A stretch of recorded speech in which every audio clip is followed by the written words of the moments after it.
peninsula of Korea, mountainous and forbidding, lies beneath a blanket of clouds as dirty weather hampers efforts of U.S. airmen to aid the defenders of South Korea against the communist invasion. At the Han River line, southeast of the capital city of Seoul, U.S.-trained South Korean troops attempt to stand against the Reds. Already forced back from Seoul, these Korean foot soldiers reassemble and receive supplies from American bases in Japan. Plane loads of ammunition arrive aboard C-54s at Suwon Airfield. Then off go the South Korean troops to face the mechanized punch from the north. Within a day or two, however, these men were driven back once more. As American fighters provide cover, the first American refugees from the Korean fighting arrive aboard the Norwegian ship Reinhold on Kyushu Island in western Japan. They were caught unaware by the sudden communist attack. Now young and old, sick and well, seek refuge in evacuee centers hurriedly but efficiently set up by the Army.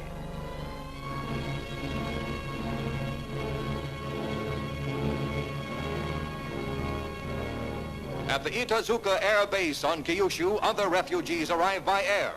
2,000 Americans in all are evacuated safely by the hastily organized Air-Sea Rescue Service. Back in the U.S., the 1st Marine Division passes in review before General Edward A. Craig at Camp Pendleton, California. Just a few hours after these scenes were made, units of this veteran Devil Dog Division were ordered to sail for the battlefront in Korea. Equipped with top-notch weapons, armor, and artillery, these crack Marine units will help plug the gap in U.S. fighting strength in Korea.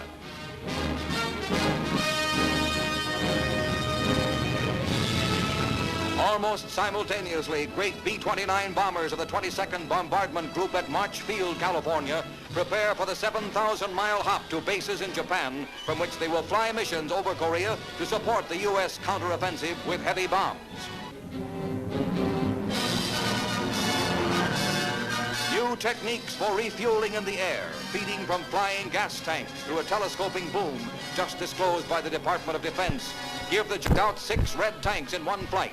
Major A.E. Shook, Clovers, New Mexico. Private C.P. McHale, Philadelphia. Lieutenant Leslie Williams, Canton, New York. U.S. troops at Daejeon, Korea, snatch a rest after retreat from the north.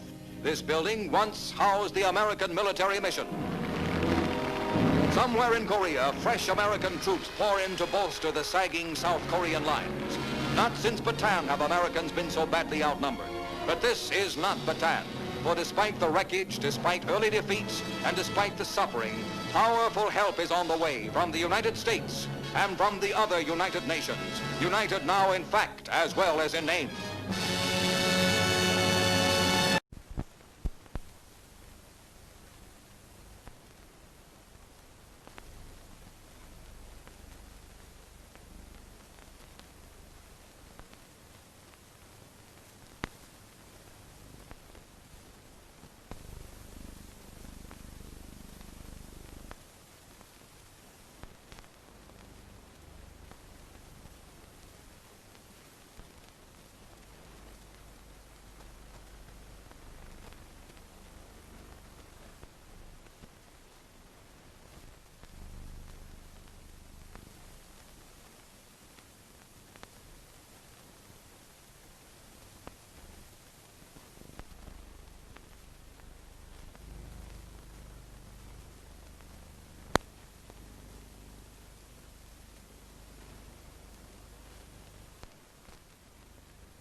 The Korean War, June 25, 1950 through July 27, 1953. At the end of World War II in 1945, Korea was freed from Japanese control. North Korea was occupied by the Soviets while the South was occupied by American forces. By 1948, the country was divided in half at the 38th parallel, with the capitalist South ruled by Syngman Rhee and the communist North ruled by Kim Il-sung. The Soviet troops withdrew from Korea in 1948, and U.S. troops withdrew in 1949. However, North and South Korea, as enemies of one another, would not accept the border between them as permanent. The North Koreans attacked South Korea on June 25, 1950, advancing across the 38th parallel.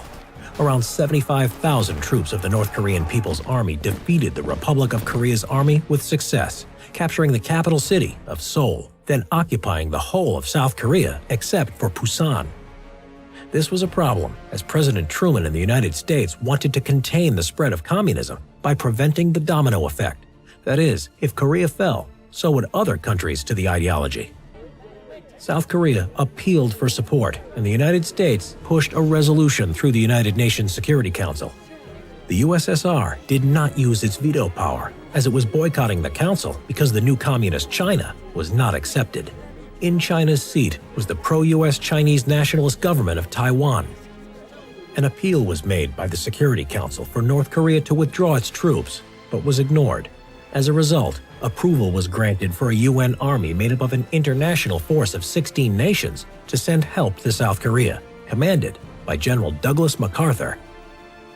The UN troops, composed mainly of Americans, landed in South Korea in early July, but were soon pushed back on the defense by the North Korean forces, forming a perimeter around Busan to defend the line until reinforcements arrived in August. Now that their position was strengthened, MacArthur went on the offensive. On September 15th, the U.S. Marines X-Corps launched an amphibious assault at Incheon. The North Korean troops were pushed back on the retreat over the 38th parallel, and soon Seoul was recaptured along with the whole of South Korea by the end of the month. Now, MacArthur was to go beyond the initial idea of containment. Truman, worried of a Chinese response, nevertheless approved, and UN troops moved into North Korea on October 7, 1950. On October 12th, they captured Pyongyang, the North Korean capital, and then the Yalu River, which was the border with communist China. China retaliated by helping the North Koreans, sending 250,000 Chinese troops.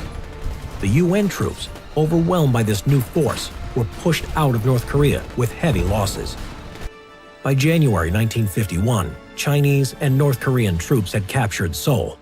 General MacArthur wanted to use the atom bomb on China and was dismissed for insubordination by President Truman, who went back to a policy of containment.